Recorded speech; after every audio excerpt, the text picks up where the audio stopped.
Welcome to the Business Awareness Hour with Lisa and the Music Man. Live from Studio C, here at Media Stations in Bohemia, New York. Good evening, everybody, and welcome to the Business Awareness Hour. I almost said Business Power no, Hour. don't say, you said it. I almost slipped. Oh, All right? dear. I haven't had enough practice doing this yet, so we'll do Yeah. it again. Welcome to the Business Awareness Hour with my co-host, the lovely Lisa Rodino. Good evening, Lisa. Good evening, Norman. How are you this I evening? am fine, thank you. Did you sleep? Oh, you slept over last night instead of being in Pennsylvania, right? No, you were there? I left this morning. What was the temperature when you got up? 47 degrees. Yeah, it was like 44. I woke up. It was Yeah. freezing. It was freezing cold. this morning. It was Yep. so cold. And I dressed for it, too, and paid for it during the afternoon. Yeah, well, then you just take off your jacket. Yeah, that's true. That is good. We have a guest. I wonder how cold it was in Illinois. Buffalo Grove, Illinois. Buffalo Grove. How do they always copy the New England states and their names? I don't know. Let's ask him. Yeah. Hey, Brian. Brian Watkins. Welcome to the Business Awareness Hour. How are you, my friend? I am great, thank you. Thanks for having me. Well, nice to have welcome. you here. So you, if I'm not mistaken, you live currently in what's called Buffalo Grove, Illinois. Is that because you got a bunch of buffaloes roaming around there, or what's the deal there? Not real ones, fortunately. We got a couple fake ones that the village has put out, but yeah. So Buffalo Grove is a suburb of Chicago, northwest suburbs, about 35 miles from downtown. When we talk with other people, usually we just say Chicago, unless they're from Illinois. Then we can start talking suburbs because they know. Right. So I just tell people I'm from Chicago. Is that Close enough. Is that where you grew up? No, I actually grew up in Milwaukee, about 90 miles north of here. You're a cheesehead. A cheesehead. You got him, right? I am a cheesehead still in my heart. My family checks every time I go up there that I'm still a Packer fan, and yes, I am. Okay. Yep. But my wife grew up in the city of Chicago, and the whole time we dated, we were in different states, and we decided when we get married, this was kind of in the middle between where her family was and mine was, so it's a perfect place. So that worked out well. And you went to high school in Wisconsin? I did. I went to Alexander Hamilton High School in Milwaukee, and then I went to college in Milwaukee. I went to Marquette University. Oh, So, good. They used to have a great basketball team. I mean, when I was, it's still. Yeah. I have Yeah, they're still. In fact, this year I just saw yesterday they're rated 6th in the country. Wow. To start. Nice. So I have to ask, Wisconsin, going to school, how many snow days did you get each year? Very few, because we're used to the snow. Okay. For us, it's like it snows and we go, oh, it's snowing type of thing. Right. But we would always get 1 or 2 a year. 1 or 2. Nowadays, they start crying and wrapping everybody up and leaving them home in a drop of a snowflake some places. Cute Well, little, now they can do all those at-home learning since they learned Yeah. from COVID. Yeah. cute little story. One of my daughters went to the University of Buffalo. Now, everybody knows that it snows like crazy. Yeah, lake effect snow. It's nuts. She had started, and she lived off campus, and she needed a car. So Dad drove up there. I took her. We went to a Honda dealership. We picked up a car, got it the same day, whatever magic they do. Nice. Because usually here, we Oh, wait. you gotta wait weeks. At least. Yeah. We picked up the car. We took it. We parked it. It snowed about 45 inches. She didn't see the car for 3 months. Oh. Brand new car, just was in the same parking spot for just about the whole winter season. Wow. What the heck is BTOM Consultants? Where did you get that name from? So, actually, the name is the initials are the initials of everybody in my family. So, Brian, and then my wife Teresa, and my daughters Olivia and Mia. And I kind of named it after the family since they put up with me doing this and doing all my work, and they occasionally help me. So we all get credit. So It's BTOM Consultants. I was thinking Bachman Turner Overdrive. I lose. Where's the M? Well, we would have added something with it. Come on. So you went to Marquette, and you majored what, business? I majored in English. I was going English. to be a high school English teacher. How'd that And go? I did that for a year, doing substitute teaching and everything. And then, those silly, pesky loans and rent and those type of things came in. So I took what I thought at the time was going to be a part-time job as a technical writer. And it ended up, I moved into learning and development from there. So it was kind of a nice shift because it was pretty much the same thing. And then I kept going from there till I became a manager. And that's where my passion for management came in, and that's where the consulting business came from. So let's back up just a little bit. You became, you took a job after not wanting to be a teacher anymore. What kind of job was it? What did you do?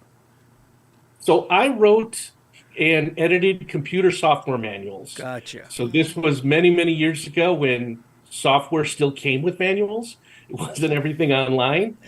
So it was for a data processing firm owned by a bank. So we taught people how to use all the employees how to use the different computer systems. And I'll show my age there. These were the terminals that only had the green blinking square type of thing. You mean the 386s?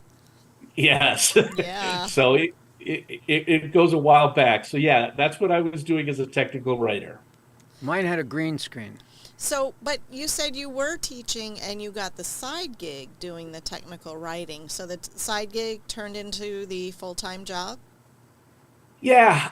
So kind of a funny story. I was like, I'm going to go back to teaching. This was just the 1 year thing. And I was out with a friend who was teaching at the time, and I was complaining. I was like, I was sitting in this boring meeting all day and, I had to listen to this and that.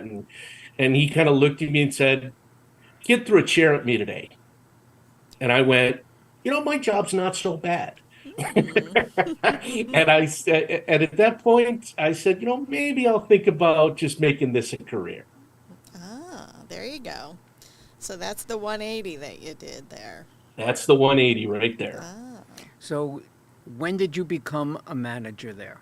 Tell us the story of how long before you became a manager, and did anybody teach you how to be a manager? So I worked as a technical writer for a few different places. And the thing about technical writing is you're teaching people, but through words, right? It's not standing up and doing that. And then at one company, the person who ran the learning and development group said, Brian, we like the way you present and the way you do everything. Have you ever thought about getting into learning and development? And I hadn't really, but I was like, well, I was an educator, kind of the same thing. So just for adults. So I gave it a shot.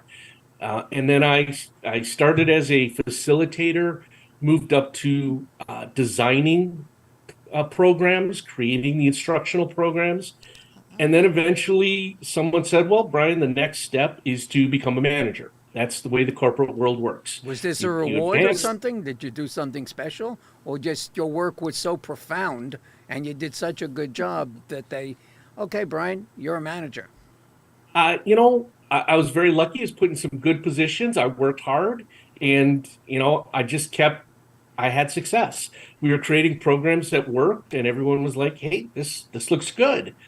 So eventually it became, all right, here's your next step. And they said, Brian, you're a manager now. And they gave me a team and I was excited, right? I'm ready. I'm gonna crush this. And not too long into it, because this is the way it typically works in corporate America. It's, hey, you're a manager. You're going to start today, and at some point we'll get you training. And that rarely happens because you get into the job. So I was managing a team, and I was bad at it. It's different. Why were you bad at it? I mean, it's a different skill set. You're an outgoing, pleasant gentleman. Being a teacher. Right. You're a teacher. You should be able to grab that bull by the horns and do it, right? Grabbed know, a the way buffalo by the Buffalo. horns. Oh yeah, by the Buffalo, horn, yeah. No, the way you get ahead in the business world and in careers is to be a great individual contributor. You worry about yourself. You worry about your work. All of a sudden, you become a manager, and in the thing that you did, you're not doing anymore. You're now, I wasn't designing programs. I wasn't facilitating programs. I was leading a group of people doing those things. And it's a whole new world when all of a sudden you start worrying about budgets and you have to worry about long-term planning and you have to worry about people. I could, one of my bosses used to say, before you became a manager, I never know what you did. You were just that guy whose head was always down in his cubicle. yeah. And now all of a sudden, I've got to go to meetings with other managers and senior people, and I've got to do all these things that I had never had to do before. And that's what most managers face. All of a sudden, it's like, wait, I've got to sign this form. This was when Sarbanes-Oxley first came out. Right. And all of a sudden, they're handing me this thing, and they're going, okay, you need to sign this form saying all our finances are correct, or you could go to jail. Whoa. Wait a second. I thought I was just going to be proving days off. Right. And they weren't giving you the bank accounts, were they? No. They were just saying, look at your department's budget. And I'm like, there's a lot of things in here that don't even make sense to me. Yeah. So it's, for a lot of managers, it's a shell shock. And it was for me. Managers also have to come up with ideas and new products and develop them and motivation and for the training. team. And say no to projects. Learning and going, hey, that's not something we don't have. We have the resources for. We can get. It depends who you say. Depends who you say no to. Yeah. Yeah. That's Peter Drucker, the great management consultant, says, a manager's main job is to say no, because you can lose focus very easily. Yes. So you're now doing this consulting for business owners with the knowledge that you have from all the management skills you've gained in corporate America. How have you done that turn and get things going there? Before you answer that question, is that what your business is all about, or do you have a definition for what your business is? When people call you, okay, so why don't we tell all our viewers what your business really is and what it's all about? Sure. So my goal is to make every manager in the world great. When I do speaking in front of large groups, one of the first things I ask is, raise your hand if you've ever had a bad manager. And every hand goes up, right? Yeah. And then I say, keep it up if you've had more than one. And a few go down, but most are up. Yep. And then I'll say, how many of you have a bad manager now? And the hands that go down, I go, your manager's probably sitting next to you, right? Those type of things. So there's just a lot of bad managers in the world because they don't get the training, because they don't know what the role entails. And, I didn't like being a bad manager. So I had the advantage. I was in learning and development. I built myself a curriculum. I said, you know what? I want to learn all these things. So I spent time building the Brian Learning Plan, if you will. And it worked. And I started sharing it with people in my company, and they appreciated it. And I started sharing it more and more with people just because I wanted to help them. And eventually I started testing this outside of corporate. So I went to retail operations. I went to nonprofits like libraries or humane societies, any place where there was someone managing people. I said, can we test this program? And the things I teach are universal. They work in any industry. I don't care where you are or what business you're doing. You've got to learn to give feedback. You've got to learn to delegate. You've got to learn to set expectations. So I kind of had this program. I refined it. I tested it. I did a bunch of things. And then in 2020, I decided to go off on my own. And most people would think, oh, during COVID, that's a really bad time. How'd you know what I was thinking? But it actually was the best thing for me. I was one of the few people that was a benefit for, because what I teach is important. but the way I teach it is the secret sauce. So I do everything Zoom. So prior to that, people didn't like doing Zoom. They were like, well, if you do a full day class, we'll bring you in, type of thing. Well, all of a sudden, COVID hit. Everybody was doing Zoom. They got used to it. It worked great. Yep. And the reason I do it over Zoom is because there's always two problems with training. If you take money out of the picture, which is always the third one, but the two problems with training is time. If I do a full day class or a 2-day class, I've got to get you commit to 2 full days away from your job. Right. And not many people can do that or will do that. The second thing that everybody in learning and development learns is retention decreases as you don't use a skill. So let's say I put you in a 1-day class and I teach you the 13 behaviors. Well, I've crammed 13 things in your head. I'm lucky if you remember 2 or 3. And then by the time you get back to your desk, and now you've been gone for a day, so you've got 20 fires to put out and 400 emails to catch up on. So it's 2 or 3 days before you even get to try using these skills. I need an answer. I am interrupting you. I need an answer. What the Okay. heck are 13 behaviors?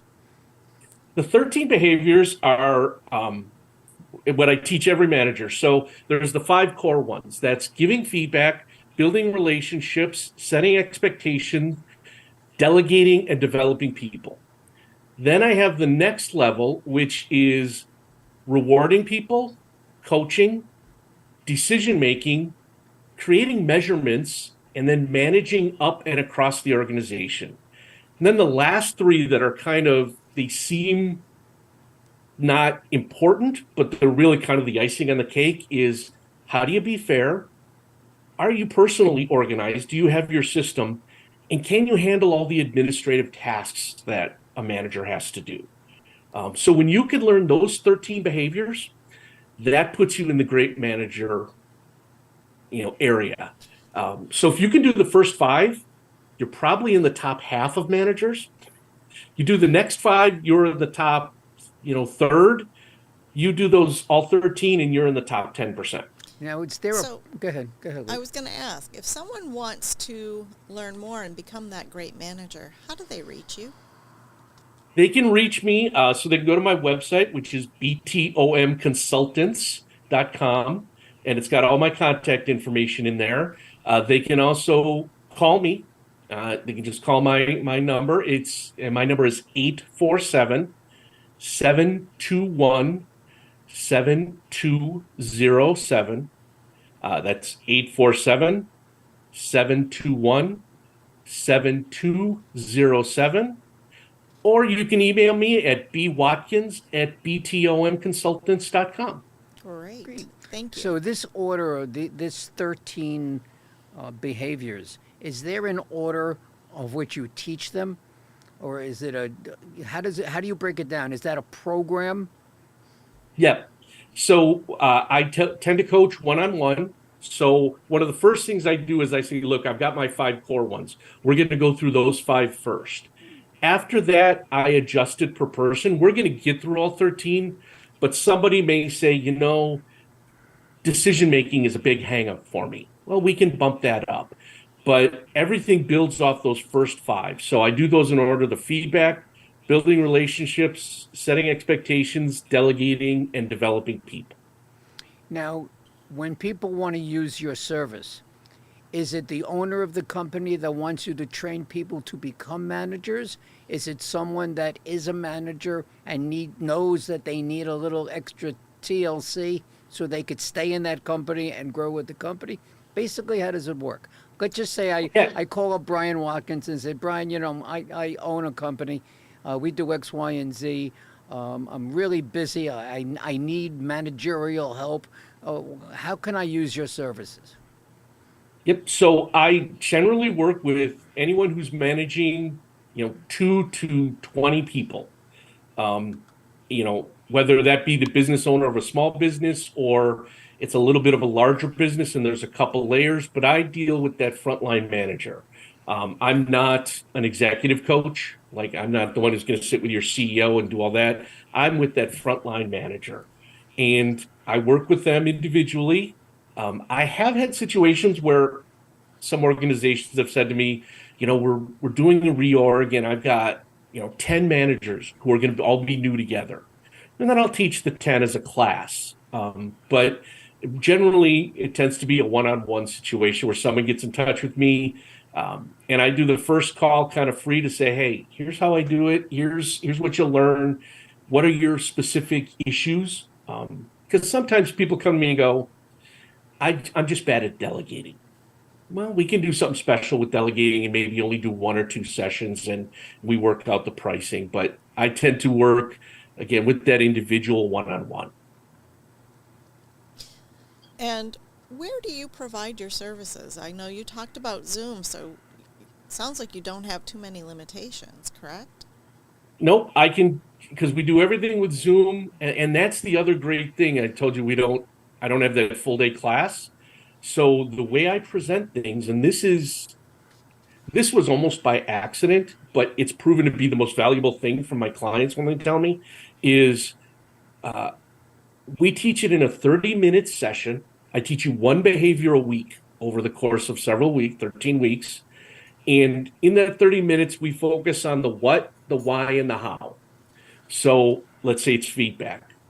We'll talk about what feedback is, why it's important, why it matters. What are some of the feedback myths? You'll hear people go, no one likes feedback. And I go, no, that's not true. They don't like negative feedback. They just don't like criticism. Right. And if they think feedback is criticism, you're not giving any positive feedback. Right. We talk about that. And then we talk about the how. What's the process for it? And I give them very specific things. Then I say, go do it. So after we're done, your assignment, I don't say homework. Adults, for some reason, have this weird hang up when you say homework. But I go, your assignment is, I want you to give 5 pieces of feedback to someone over the course of the next 5 days. And then they have to do it. Then when they come back, I go, how did it go? And they usually say, well, it was kind of awkward at first. And then I noticed this and I was forgetting this. And then I can kind of give them that coaching for deliberate practice. But that's the great part. I do it anywhere. I can do it anytime because, again, you can't find a day probably to come to my training. But if I say, I just need a half-hour Zoom call, we schedule those all day long. Do you have a Zoom? That's easy. Do you have a Zoom class? So in other words, is it more than one person that can be in a Zoom class, or is it individualized? It's individual-wise. I have done classes, and I'm if the need is out there, I can do those as kind of a public class, but I tend to do one-on-one. Do you have recordings of the teaching that you do so that somebody could do like a package deal and watch it when they feel like? I don't now. It's funny you mention that. I'm working on that. So that some people who go, you know what, I want a self-paced program, or I want something where I don't have to pay for your time type of thing. Right. So having those recordings where I can do it and make it a little more, inexpensive for people. I'm working on that, hoping to have that available by the beginning of the year. Now, Nice. there is so many different industries in this world, and there are managers for each and every one of them, and they all have different disciplines and so on. If you did a group session, let's say there was a pastry manufacturer, and then there was a steel manufacturer. Are the areas of expertise in training them to be a manager the same, or are they related to the industry? Very few things are industry specific. And that's one of the interesting things about the management profession. So I'll go into a little bit of a history lesson here. So management really started with the factory worker, right? As the industrial age came, they needed the factory manager, and the manager was the expert. The manager was the person who had done it the most, who knew everything, and who could teach everyone else. And that continued for a long time. That started to change late 70s and definitely into the 80s with knowledge work. And things have become so specialized and so specific that a manager can't be an expert anymore. And so the manager really becomes more of a a people manager as opposed to a content manager. And the example I love to give is if you think of someone who's managing an HR group. Well, HR has hiring, it has retaining people, it has compensation, it has benefits, it has employee relations, it may have unions. Nobody can be an expert in all those things. That's So so to true. think a manager can is crazy. So managers' roles have shifted, and then COVID accelerated it. Um, one of the great stories is when COVID was starting, and I'm a manager person, so I was reading all the things, and every article was coming out and going, now that COVID's here and everybody's working from home and scared, you really need to ask about the well-being of your people. You need to care about them as people. You need to let them have individual Wait a lives. And I'm like, shouldn't we always have been doing that? Yeah. That's why I was And going time out here. Wait a yeah, minute. We were supposed to be doing that before COVID. yep. In fact, I wrote an article that said, COVID didn't challenge managers; it exposed them Ah, because Oh, they that's weren't a doing great those things. that's great because that's yep. exactly what happened. Yep.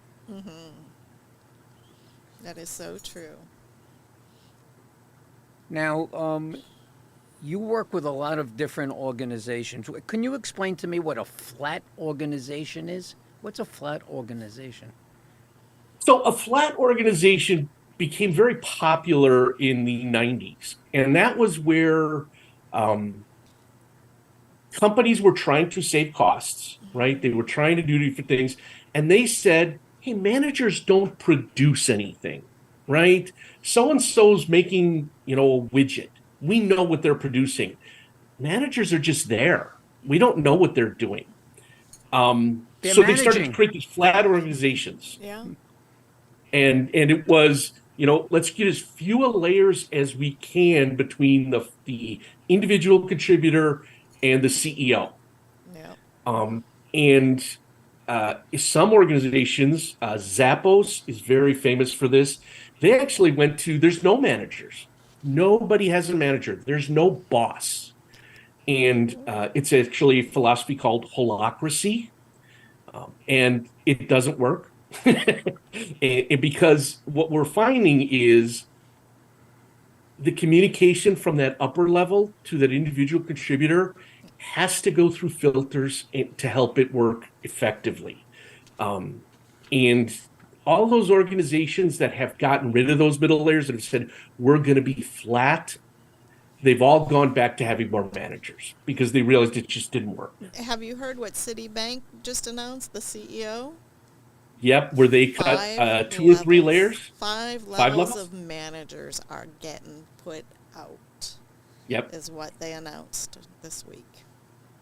And not and what good. they'll find, I'm guessing, I obviously don't know their specific situation, but what I'm guessing is they're going to find what every other organization finds is all that strategy that they're doing at the upper level never gets filtered down properly. So the individual contributor doesn't know what they're doing or is doing the wrong thing and feels less valued.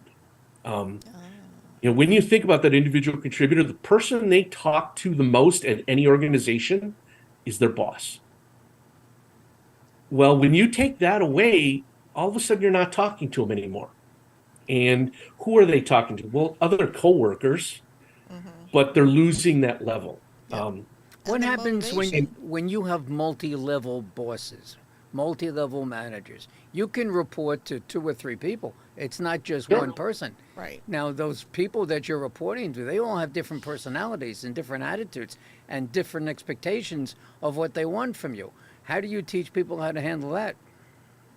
So that's one of the skills is managing up and across the organization. Again, in the old days, management was a very much of a filter down. It was a one-way communication. I found out from the executives what they wanted. I figured out how to do it in my team, and I told people what to do. Well, now it's kind of become this circle where, as a manager, I'm looking and going, my team knows a lot of stuff because they're in the front line, and I need to filter that up so the executives can do the strategy properly because they're not seeing the customers. You think of that retail. I use this example a lot. I go, if I'm in the store and I'm selling shirts And I go, everybody's asking for blue shirts. Blue shirts is in. Somebody in management doesn't know that. They may order a ton of red shirts that we can't sell. So it's got to be this circle. So the manager has to learn how to communicate up and down.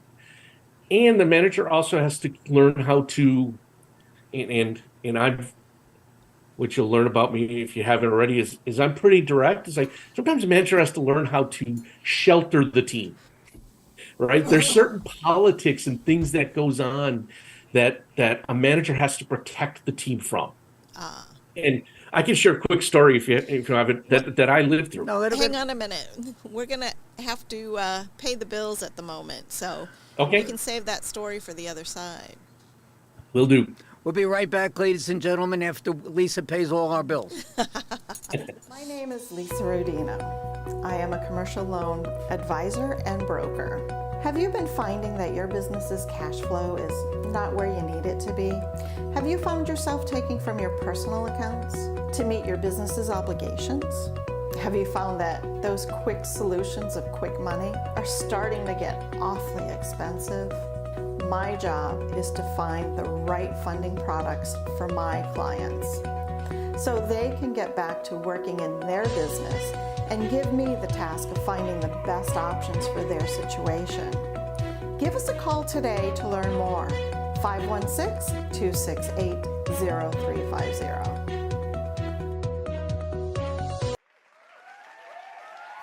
Good evening, everybody, and welcome to Friend Entertainment USA. My name is Norman Wasserman. I am also known as the Music Man.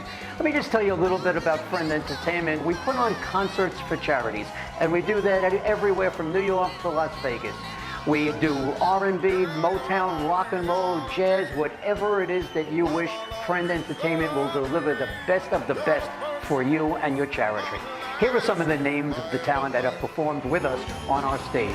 Stevie Wonder, Tina Turner, The Temptations, Earth, Wind and Fire, the one and only ELO, Elton John himself, Kool and the Gang, and the fabulous Donna Summer.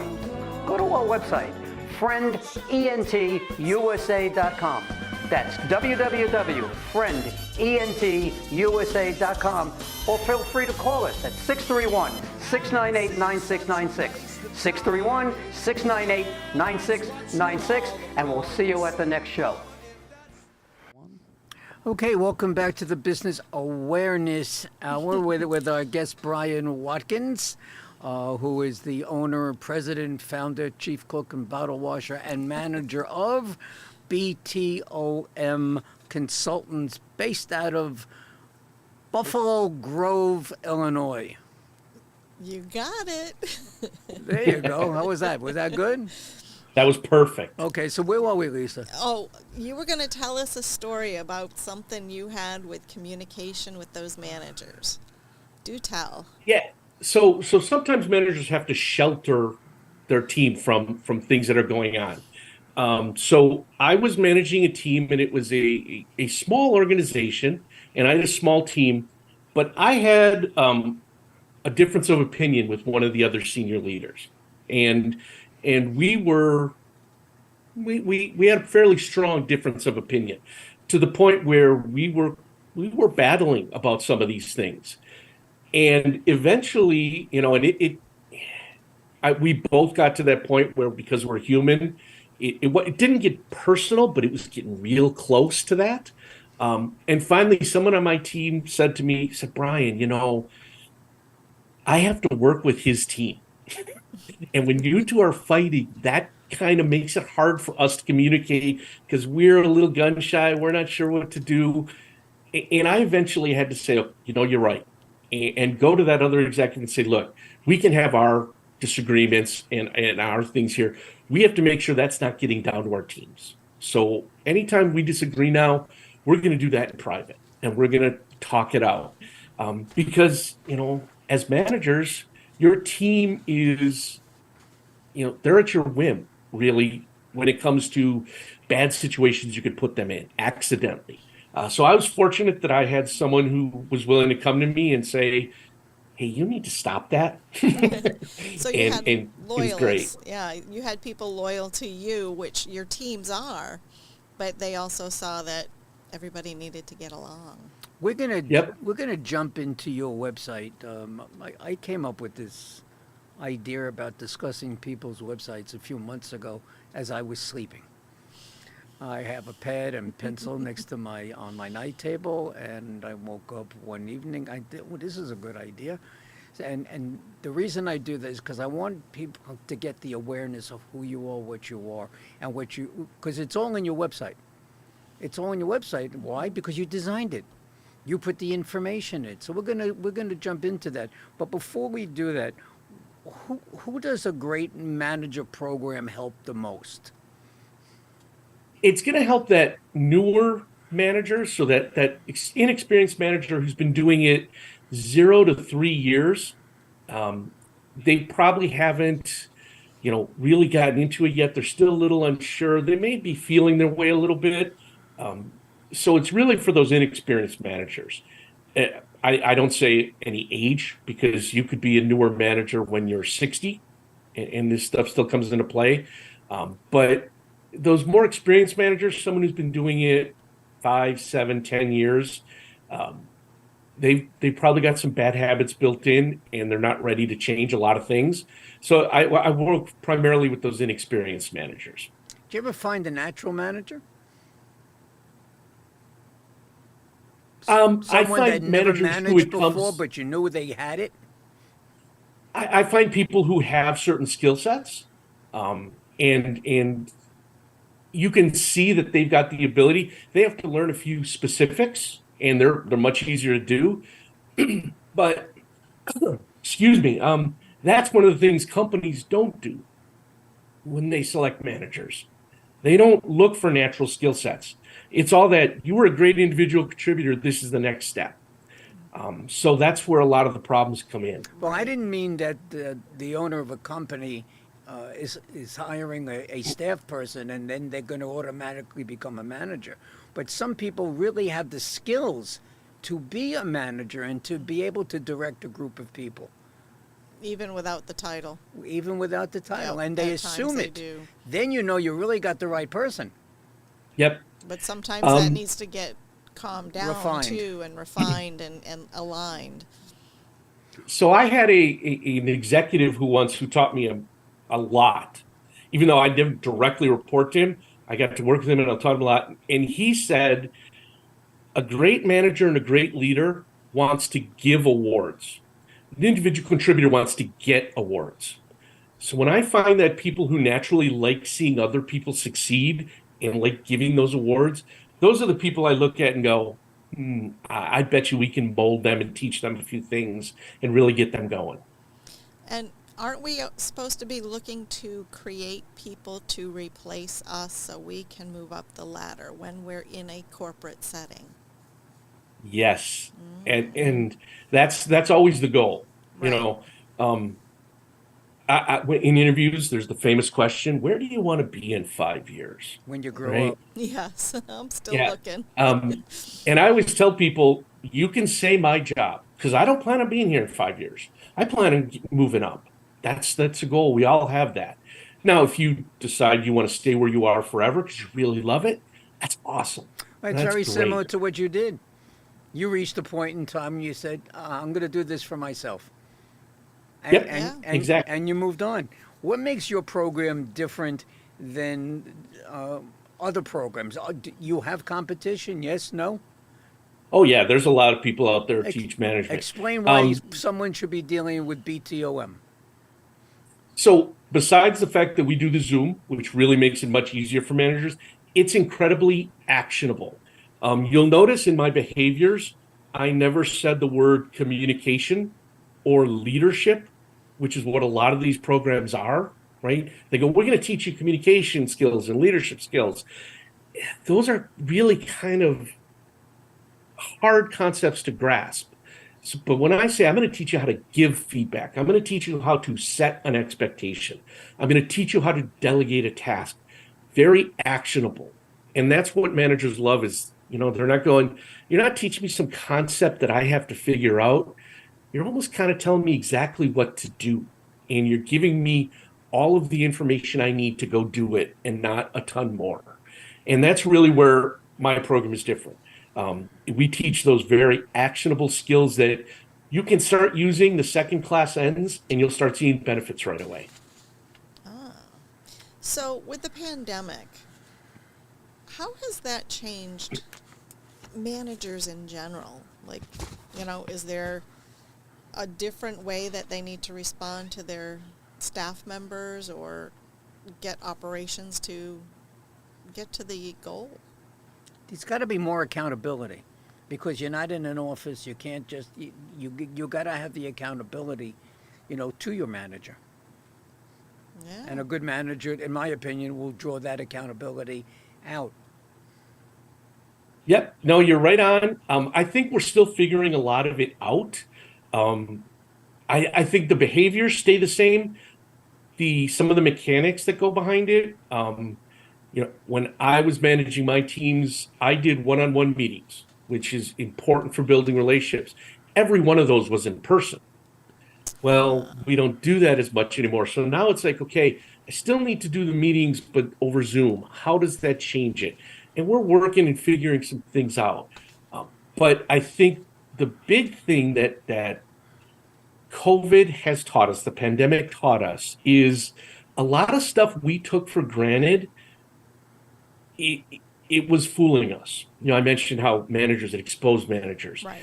It exposed company cultures, right? When you couldn't walk in the building, how do I build a culture? When I can't see you every day, how do I know you're really working? Well, I'm going to go out on a limb here and say that not everyone who was sitting at their desk in 2019 was being productive. You mean Right? pre-pandemic? Yeah. Yeah, right. But we had the illusion. Right. Well, they were at their desk. I know they were working. They were here till 6 at night. But I've gotten stories back that I've watched one girl work circles around others that were there in their internships, and they weren't doing their work. They were watching games or And they're playing with doing their cell games. phone and doing whatever. Yeah. So that accountability becomes a whole different thing, right? It's no longer I make sure you're there at 8 and stay till 5 or 6 or whatever. Well, that doesn't now mean the that you're accountability working- is, did you get the thing done? Yeah. Because you stayed at 5 or 6 or 7 doesn't mean you're working either. Exactly. Yeah, no, it doesn't. The project has to be complete. And that's what it is. A manager now is to go, I know you're working because X was done, and instead of you were here for 8 hours. And that's really that's a big shift for managers. That's why I believe many of these companies are pushing for return to office for this very reason. Yeah. It gives them that comfort that someone's here. You're working. You're here. And even if they go, oh, you're probably not working a full 8 hours. Maybe you're spending some time talking to your buddy, or you're taking a longer lunch. That's fine. But it's an illusion, right? So managers have to adjust and go, how do I know someone's really good at their job? How do I know here's a someone's really thought. productive? Here's a thought. The three of us belong to NRG. Yes. The three of us we go to network meetings. We can, because we are the owners of the companies that we represent. Correct. But there are people there that are not owners. Now, I want to know where you are. Where have you been for the last 45 minutes? Well, I was doing the networking group. Well, what did you get out of it? Why are you doing this on my time? Yeah. That happens a lot. Yep. Or we're paying for you to be there. How come you're not generating any revenue from Right. it We got a yet? project that's got to Yeah. get done. Yep. Yep. Yeah, the example I give from my background was instructional design. When I would build a course, right, there was a lot of me reading stuff, right? Let me learn about this. Let me read this. Let me examine this. Let me go talk to this person and ask how they do things. If It's you would have research. thought about it from a productivity standpoint, you're like, Brian wastes a lot of time. But when I get all that information and I can put it together into this and then blast it out in 3 or 4 days, it's not because I only work for 3 or 4 days. It's because I laid the groundwork with all those non-productive tasks. But non-productive, that is research. That is digging in and getting to the answer. Yep. but companies don't think of that. That's nothing they can measure, Right, right? right. But one thing we need to do, because that clock is ticking, Brian. So we got to go and jump into your website, because I think you got some really interesting things inside here, which would give everybody another chance to see what you're all about. So let's go. Okay. You can't see what we have posted, correct? I cannot see. Okay, Okay. so we have your main page opened up, and your website is btomconsultants.com. So that very first opening page is what we have open. Which says managing is hard. I make it easier. Explain. So it's all those skills that no one taught you. So, I taught myself it in 3 years. I can teach you it in 3 months, and you can have the success without all the mistakes I made. Awesome. And you talk about what is the Great Manager Program. Care to share? And expound on it. Yeah. Let's get into it so people will know what they're going to get from you. Yep, I'm opening that page up right now. So essentially, that is the 13 behaviors where we're going to sit down and we're going to set up a schedule so that we can meet once a week. And each week, it's going to be that same pattern. Focus on one behavior, the what, why, how. We'll go through all the details. I'll give you all the information. I'll answer all the questions you have, and then I'll say, go do it. And you will go and do it with your team, and you'll see you'll mess up a little, but you'll do some things right, and then you'll come back and go, this worked well, this didn't work well, and we'll get you to it so you can continue to improve. You'll see immediate results because you'll start to give feedback in week 1, and you'll start to see the benefits of that. What team? And then we do that over time. What team are you referring to?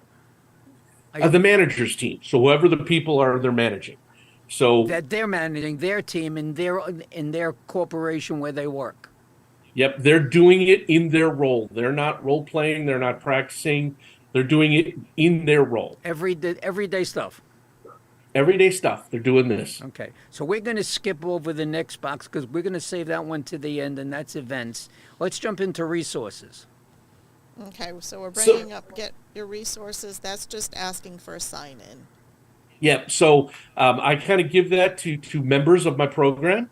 And what I do is I've got a bunch of job aids or articles of interest or videos that I share with them that either I've written or someone else has written that I found. I'm a manager knowledge junkie. I'm always reading stuff. So I do that, the resources. So when I find something about decision making, I put it up there and I say, hey, this has some interesting stuff on X and Y and Z. And I really try to share as much information as I can because there's a lot of great stuff out there. And I haven't announced this yet, so I'm giving you guys breaking news. Then hold on a Wait a second. minute. We should wait for that after. No.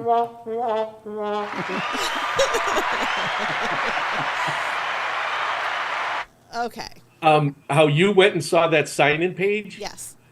Sometime in the next 5 weeks, the date hasn't been set yet, I'm going to make all that stuff available to everyone for free. Wow, that's great. Nice.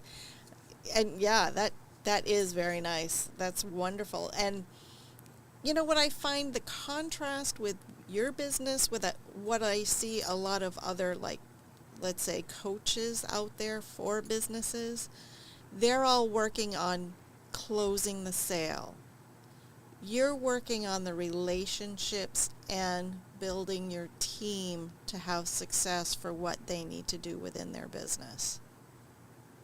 Because that's where everything happens, is that relationship. Yep. If you don't have a solid relationship, feedback is hard to give. Delegating is hard to do. Developing people, even rewarding people. One of the things I teach with rewards is it doesn't have to be monetary. It has to have meaning.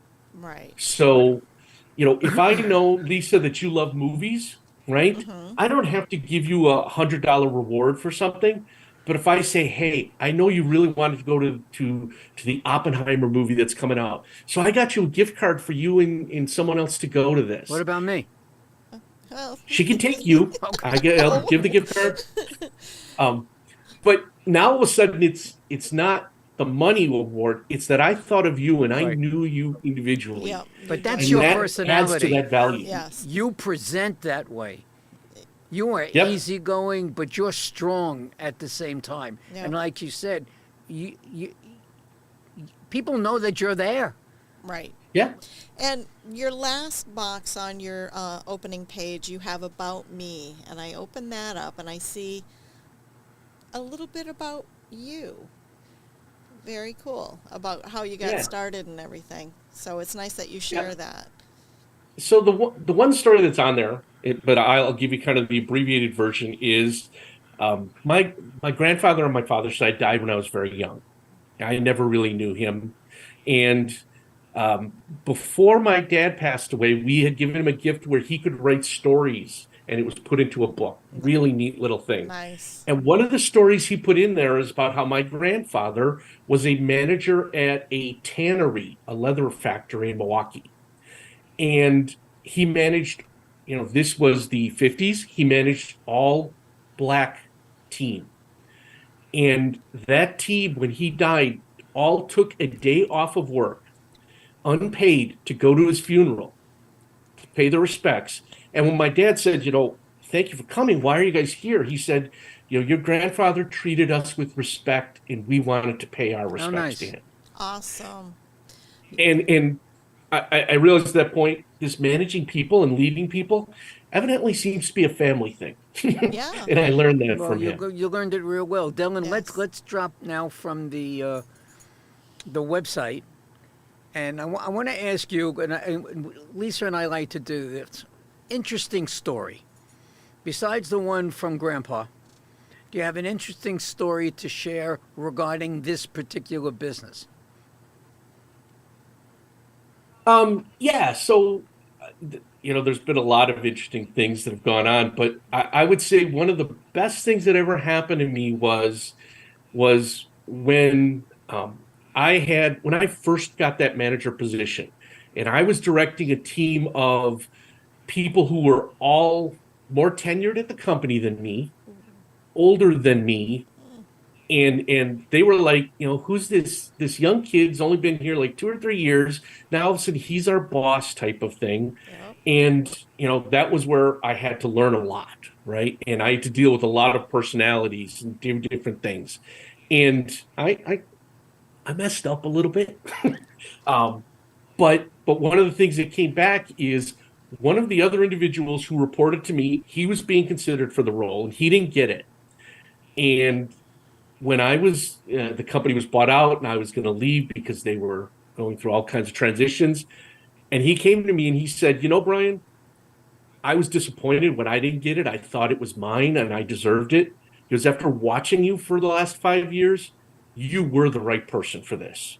Wow. Nice. And, that was great because he taught me that. And it showed that, he saw the respect I was giving him. I didn't come in and go, I'm the boss. You got to do it. No, you can't. And so I've always appreciated that he did that for me and that he told me that, because a lot of times you don't hear those things as a manager. Now, That's we good. have just a few minutes left, and before we do that, tell everybody again how they can get in touch with you. Sure. Go to my website, btomconsultants.com. It's got all my contact information. Or you can call me at 847-721-7207. Or you can email me at bwatkins@btomconsultants.com. Okay. Now, you have some events that are coming up, correct? So I'm done with events for the formal events for the rest of the year. Towards the holidays, I kind of let managers deal with all their performance reviews that they and all their budgeting that they have to do for next year. But I do if you follow me on LinkedIn or you're connected with me on LinkedIn, I'm a very active player there. And I do sessions every Wednesday at noon where I will talk about a various topic. Either something that's come up in the news, like I did one on what I called Brian's Rants, where I looked at the silly things that I'd seen companies do and kind of ranted about it for a little bit, but did so in a way that said, if you're a manager at this company that happened Here's what you need to do. So the story that I told was, you may have heard the one executive overseas who said, we need higher unemployment because these workers need to learn that we're the boss and they're not. And I'm like, all right, well, first of all, that you'd say that's crazy, but okay, we'll go with that. But as a manager, now you've got a team that's heard this and you're the one who has to deal with the fallout. So how do you deal with that? So I do those weekly again on How different did you topics. deal with it? Sometimes Yeah, that's a good question. How did you I deal say- with it? you got to be honest with the team and go, look, what he said is silly, but we can't control that. You know, I don't feel that way about you. And Okay. you're not, he doesn't know anything. He doesn't know what you're doing every day. We know that. And he should. That's not his role. So that's where that relationship comes in handy, because you can go to them and go, look, that's not how I'm thinking. If he came to us with that, we would, fight that or do whatever. We got to let that go. And we've got to, you can vent to me. You can share the feelings. You can tell me how angry you are, but we got to let it go and just do our job. Well, I'm sorry to say that we got to let you go. Yeah, All the right, top but- of the hour is right there. Great job. Yes, Well, thank you very much. I've enjoyed it. I knew Thanks you for would having knock me. it out of the park. yes. Thank you. I knew it. Yep. I know. We thank you very much for being here this evening. Don't forget to jump into YouTube tomorrow and get your recording of that. And And thank you Brian, again for I want a being here. one-on-one with you. We haven't had our Yep. one-on-one yet. And you're in NRG. Nope. We'll have to do that soon. We will. Yes. All right. We thank you again. All right. Have a You great just stay night. there for the time 1 being. minute. All right. All right. Thank you. Again, Yeah. that's why he teaches. Right. That's why he teaches. Yes, he Because does a great he's job. Mm-hmm. smooth. He's articulate. Got a smile on his face. All right. But just a terrific job. So Yes. you can. I'm saying it again. You did a great job. Great job. Thank you. And we thank Definitely. everybody for tuning in. Yeah. We wish you a great weekend. Be safe. Be happy. And we'll see you Tuesday night next week, Eastern Standard Time, 7 o'clock. Yes. Thanks, everybody. Good night. Good night.